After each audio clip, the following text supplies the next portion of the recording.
Bien, donc la séance que je vous propose, enfin les séances, ça va se découper en plusieurs temps, concerne l'étude du mouvement d'un objet et plus particulièrement de son énergie cinétique et de son énergie potentielle. Pour faire ça, il faut d'abord qu'on étudie le mouvement. Et donc, pour étudier le mouvement, il vous faut un logiciel. Alors aujourd'hui, on va se concentrer sur obtenir le logiciel et l'utiliser. Donc le logiciel, c'est celui-ci, c'est Tracker. Vous voyez l'adresse ici, vous pouvez vous connecter à https://fizlets.org Tracker et vous pouvez choisir la version qui vous va. Donc soit sous Windows, soit sous Mac, c'est l'OS X, Linux, si certains d'entre vous sont sous Linux. Et vous téléchargez le logiciel.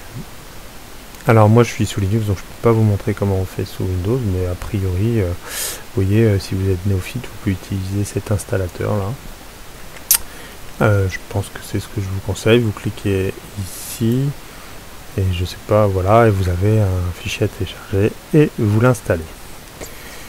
Une fois que c'est fait, donc on va avoir ce logiciel là sous les yeux.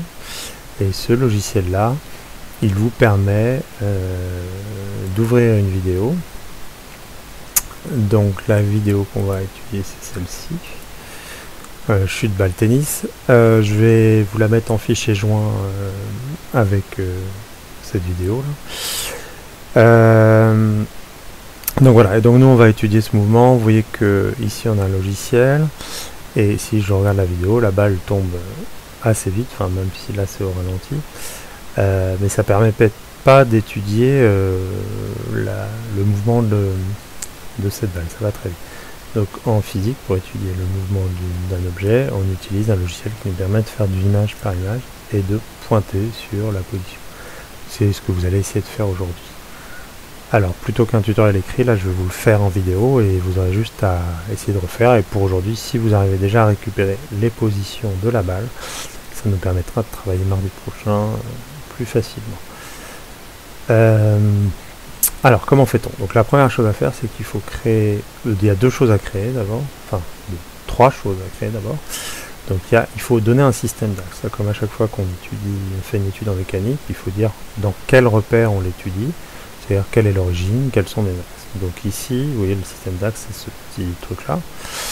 Les deux petits traits rouges, on clique dessus. Voilà, l'axe il se met au milieu par défaut. Alors pour éviter d'avoir des coordonnées un peu trop compliquées, on va le mettre par ici. Ça nous dit que, vous voyez le 0, on va regarder les altitudes. Nous on va étudier le mouvement de la balle en fonction de son altitude, de sa hauteur par rapport au sol. Et le 0 il est par là. Alors je le décale un peu parce qu'en fait la balle je pense qu'elle va le tomber quelque part par ici. Vous voyez, on a un effet de perspective, on est en 3 dimensions et pas en 2 dimensions exactement. Voilà, et puis je peux le mettre par là. Voilà.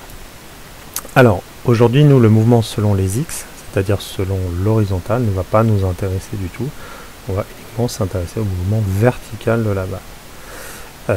Par la suite, on fera des études de mouvements de jet de balle, qui donc sont des mouvements dans les X et dans les Y, mais pour que ce soit plus simple pour commencer, on va étudier juste une chute d'une balle verticale. Voilà, donc là j'ai mis mes axes, j'ai dit que j'avais un 0. La deuxième chose à faire, c'est créer une échelle. C'est-à-dire lui dire quelle est l'échelle de ma vidéo. Parce que pour l'ordinateur, un pixel c'est un pixel, il ne sait pas si vous êtes en train d'étudier une galaxie ou un microbe. Il faut donc lui donner un ordre de grandeur. Alors, c'est ici que ça se passe, c'est un nouveau bâton de calibration, c'est-à-dire quelque chose qui va nous permettre de donner une échelle. Et cette échelle, en fait, c'est la règle qui est tenue par le jeune homme ici. Et vous voyez qu'il y a marqué maj click, donc en fait, il faut presque tout le temps utiliser majuscule click pour cliquer dans ce logiciel. Si je clique là, il ne se passe rien. Si j'appuie sur majuscule, alors j'ai quitté, donc il faut que je retourne dessus, sur le bâton de calibration A. Et si je fais maj click,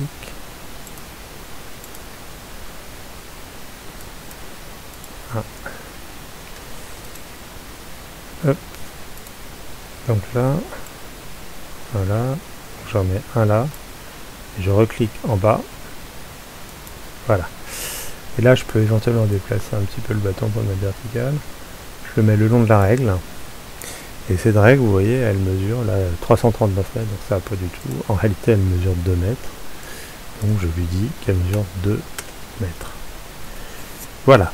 Donc j'ai fait deux choses. J'ai placé mon origine des axes, mes axes, et puis j'ai dit, voilà, ce bâton mesure 2 mètres. Ensuite, il faut que je crée l'objet à étudier. Alors pour ça, il faut que je le vois. Et là, vous voyez, la balle, elle est là, mais on la voit pas bien. Donc ici, on peut avancer image par image. Je vais juste avancer d'une ou deux images. Voilà. Donc là, la balle, elle est ici. On la voit bien. Et donc là, on va la créer. On va créer une masse ponctuelle. On considère que la balle, c'est une balle de tennis. C'est une masse qui peut être assimilée à un point. Alors, cette masse, ici, je peux également faire quelque chose ici. Elle pèse 57 grammes. Autrement dit, 0,57 kg. C'est pas forcément important pour le mouvement, parce que on s'en fiche, mais après, si on crée des formules, plus tard, ce sera, pour pouvoir calculer des choses, ce sera important d'avoir les bonnes données, donc autant le faire bien. Je rappelle, les axes, l'échelle, et j'ai créé une masse ponctuelle que je vais étudier. Ici va apparaître le graphique de ce que je veux, mais vous voyez que c'est les x en fonction du temps. En fait, c'est parce que dans le tableau de données, il y a les x, les y et le temps. En réalité, vous voyez, je clique ici, et je peux décocher les x, ils ne m'intéressent pas pour l'instant. Et je garde que les y, c'est-à-dire y, c'est là, vous vous rappelez, ce sont les ordonnées, y, x sont les abscisses, y les ordonnées. Donc là, j'ai y en fonction du temps. Et du coup, le graphique, je peux également... Non, bon, on peut avoir plusieurs graphiques, mais on verra, c'est pas très grave. Et c'est parti pour l'étude à proprement parler. Alors là, maintenant, vous voyez, si je veux étudier le mouvement, il faut que j'aille là, et je clique majuscule, et donc vous voyez mon curseur 500 carré, je vise la balle, et je clique. Et là, le logiciel va avancer, image par image, pardon, et à chaque fois, je reclique sur la balle. Voilà.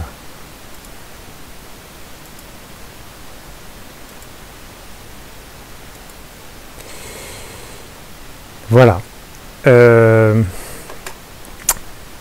Donc, vous allez faire ça jusqu'à la fin. Ensuite, vous allez dans le tableau de données, comme ça. Voilà. Donc vous voyez, j'ai sélectionné, vous sélectionnerez toutes vos données, donc vous avez à la fois le temps Y. Vous allez copier les données sélectionnées, pleine précision, peu importe. Et là, vous allez prendre un tableur OpenOffice, LibreOffice, pardon, coller les données. Voilà, alors, il vous demande en fait vous ayez le bon séparateur. Et là, j'ai pas le bon séparateur. Je pense que c'est la tabulation. Voilà. Vous voyez, si j'ai pas la tabulation, il me met tout ça dans la même case. Et la tabulation, il me met bien le T et le Y dans deux cases séparées. Et je me retrouve bien avec les données que j'ai mesurées. Vous voyez, dans le tracker, là, j'ai mesuré ça.